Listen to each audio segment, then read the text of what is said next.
Mətbəxdə şov. Nyam, nyam. Salam, hər vaxtınız dadlı və ləzzətli olsun. Əziz nənələr, babalar, analar, atalar, şirin şəkər balalar. Salam hər kəsə. Bugün sizinlə çox asan hazırlanan, çox yumşaq olan ballı tort reseptini bölüşəcəm və üzərini də istədiyiniz kimi bəzəyə bilərsiniz.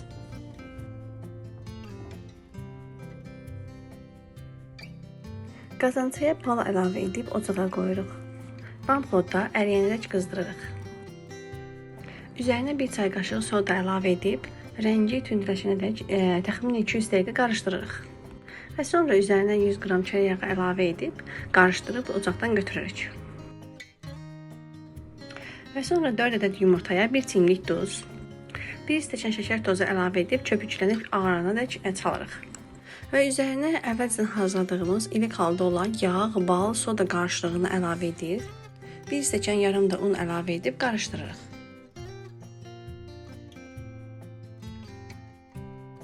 Xəmirin yarısını yağlı çağı sobanın üstünə əlavə edib yayıram.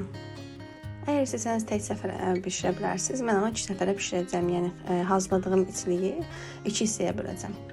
Kremi üçün 500 qram xama götürüb üzərinə 3 xörək qaşığı pudra şəkər əlavə edib qarışdırıram.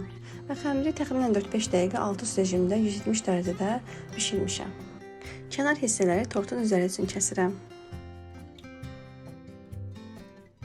Və biraz soyduğunu gözləyəndən sonra kremləyirik.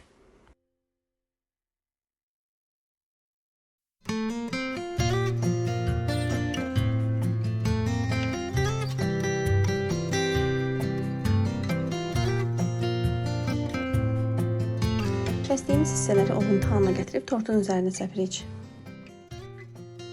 Əgər bəyəndinizsə kanala abunə olub like etməyi unutmayın. Hələlik.